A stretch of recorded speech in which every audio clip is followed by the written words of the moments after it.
Magandang araw po mga kapraps. Pupuntahan natin ngayon ng isang property na for sale na mayroong katabing magandang ilog dito sa bayan po ng Liliw, Laguna. Ito po yung Barangay Road mga kapraps. Ang distansya nito sa main road ay nasa 3 to 4 minutes travel time lang. Tapos yung property po ay mayroon na po itong sariling right of way. Ito na po mga kapraps. So, 3 meters ang lapad dito papunta doon sa mismong property. Bali kasyang-kasya po yung sasakyan. At ang distansya naman po ng property mula dito sa Barangay Road ay nasa ano lang mga kapraps, 100 meters lang. Itong dadaanan natin ngayon, ito na po mismo yung right of way. Meron na po ditong linya ng kuryente at saka tubig mga kapraps. May kasama po itong bahay ang mismong property. Tara, ako nga po pala si Bads, ang inyong kasama para po sa virtual viewing sa mga property na i-offer namin. So kung 3 meters ang lapad, kasyang-kasya pong sasakyan papasok dito sa loob ng property.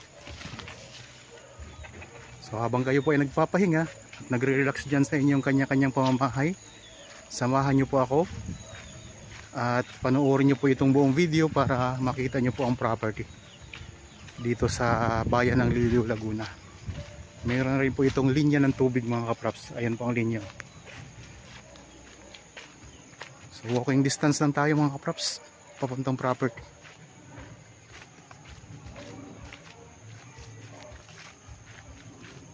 So itong right of way na to ay solo po ng property na i-offer ko sa inyo. So ipapakita ko sa inyo ang ang loob at saka yung magandang ilog na katabi mismo ng property mga kapraps.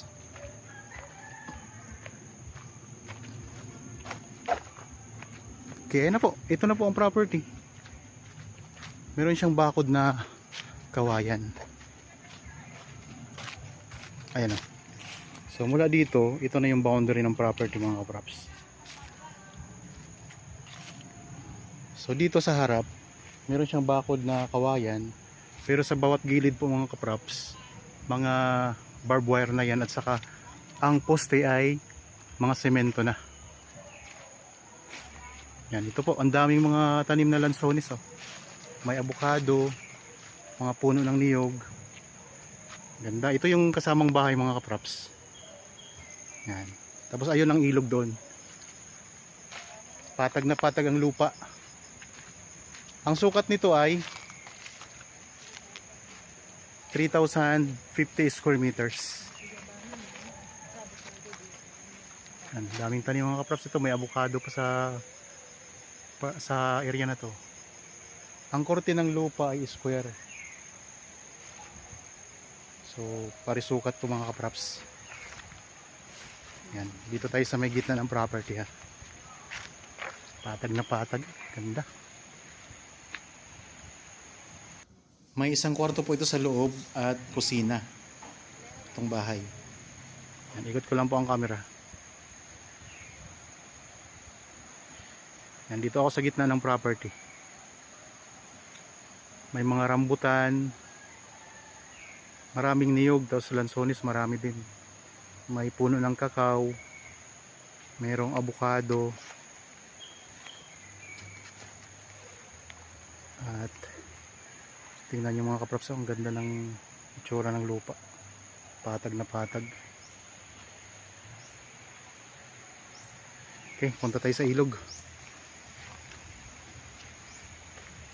Kung gusto nyong i-improve pa yung bahay, yan, pwede pa po yan mga kapraps. Mayroon ding puno ng guyabano. Ayun, may puno ng guyabano doon. Tapos may mga kawayan din sa gilid. At meron pa kayo ditong kubo na maliit oh. Tapos mula dito, tanaw na natin ang ilog mga kapraps. Ayan.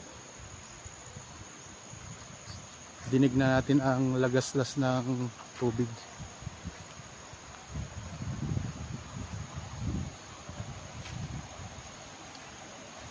Yan, palibot na po ito ng bakod ha. Dito may mga tanim na mga punong kahoy, may nara. Tapos may Gemilina mga kapraps na puno. Ayan. Tapos ayan na po ang ilog. Ayan, ang ganda.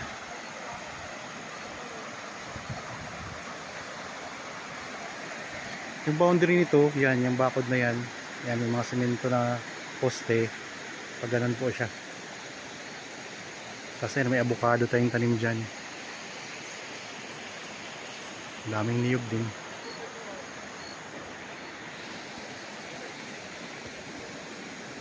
Mismo ng katabi natin ng ilog. Ito isment na to ng ilog mga kaprops. So hanggang dito ang property sa poste na to. Ito isment na ng ilog. Pero kung sino po yung katapat ng isment, ikaw po ang pwedeng gumamit. Yan, pwede nyo po itong gamitin. Yan mga kaprops, no?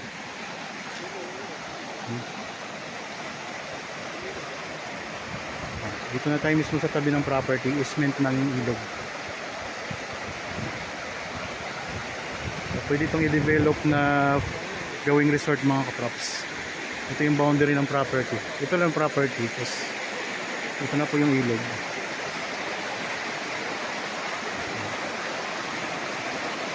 Ganda. Ganda ng ano, dinig na dinig natin ang lagaslas ng ilog mga kapops, no? Lagaslas ng tubig.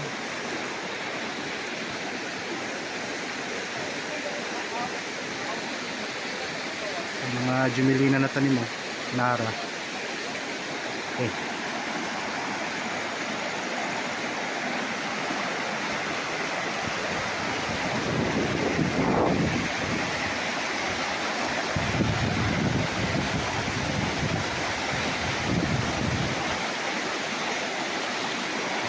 Patay dito sa ilog mga kapatid para mapil natin yung ganda niya.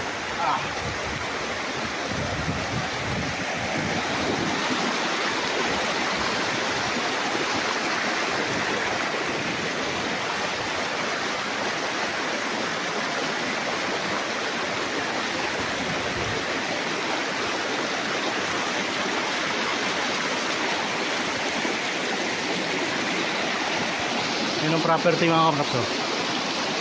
Ayan, mula po doon ang boundary nito. Ayan. Tapos hanggang dito.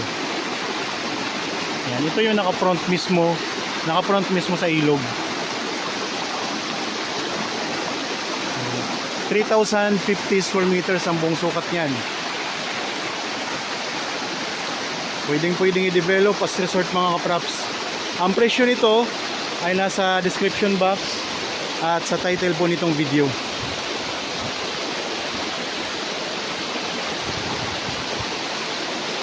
Ang property.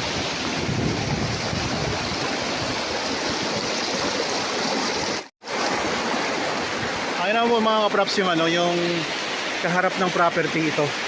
Farmlot din po siya. Ayun ang property na in-offer ko. Kasi itong kaharap, farmlot din yan. Yan, may mga katabi tayong farmlot mga kaprops.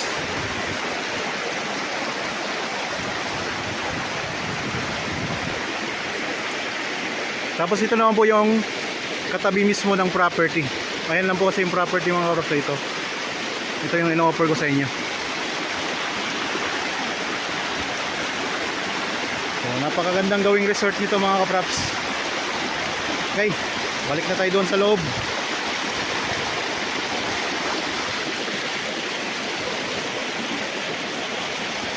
Daw.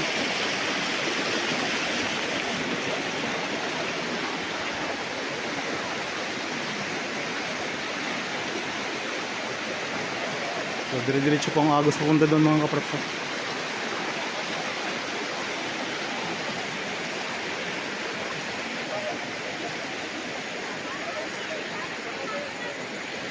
Yan, ito yung pinaka-isment ng ilog.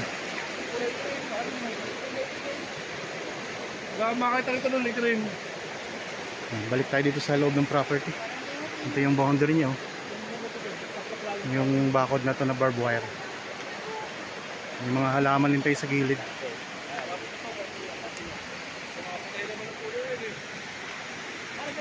Tara, ikot pa tayo.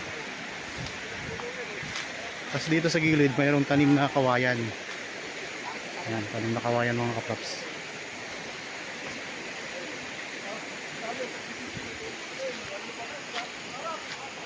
Dito tayo ngayon sa bandang gilid ng property.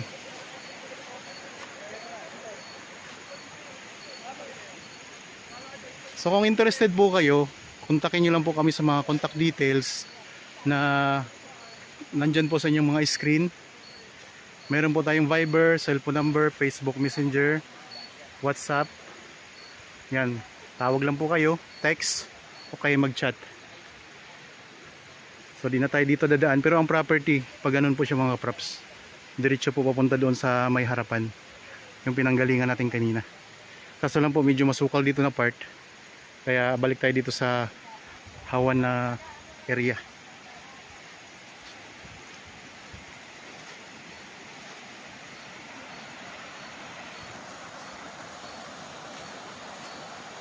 Ang ganda talaga oh. Sa mga viewers ngayon na naghahanap ng property na may katabing ilog, ito po, ang ganda nito mga kaprops. Ito ay titulado at may bahay na rin po nakasama mismo dito sa loob ng property.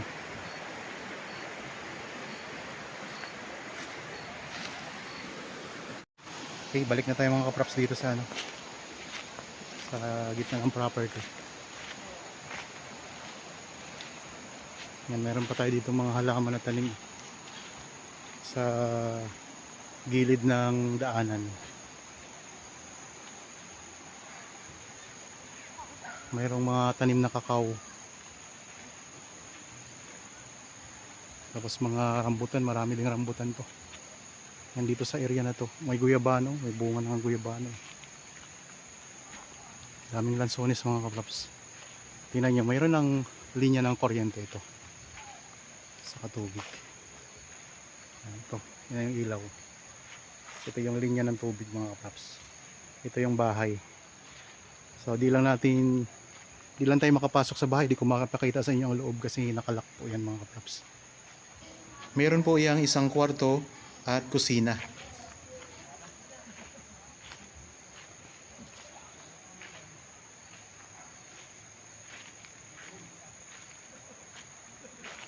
Yan, ito yung gilid ng bahay. Daming rambutan dito.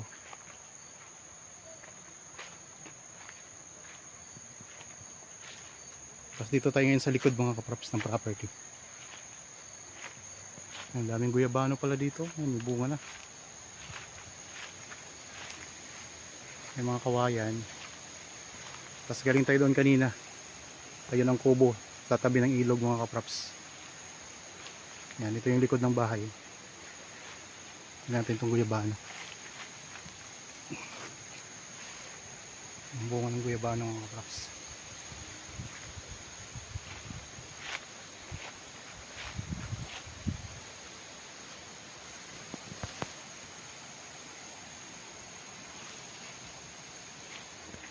Okay, balik na tayo sa front ng property. So ang boundary nito hanggang doon pa. Yan, kawayan, sa kawayan na yan. Yung hawan na yan, pupunta dito. Pag ganito mga kaprops. Tapos ito yung harap ng property. Tapos yung dinaanan natin kanina.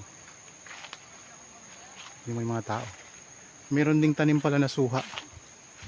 2 puno ng suha. Ito. Ayan, meron pa isa.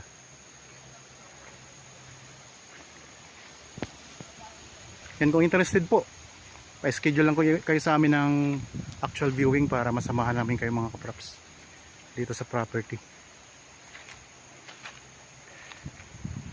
Maganda. Puntahan lang natin doon sa may gilid pa.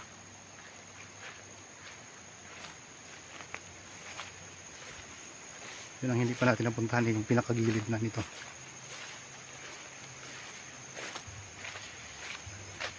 Kung kayo po yung may property na gustong ibenta, pwede kayong kumontak sa amin para makuha na namin ang video ang yung property at ma-feature natin dito sa YouTube channel. Nang sa ganun mga kaprops ay mas hanapan natin ang buyer. Yan, ito yung pinakagilid na part ng property. Yan yung boundary niya, tingnan mo, yung mga bakod na rin yan.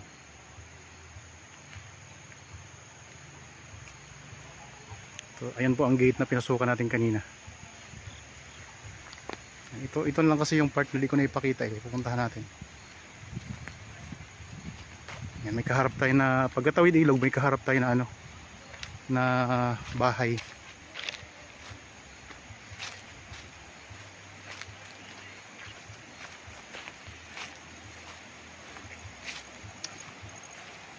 Yan mga kaprops.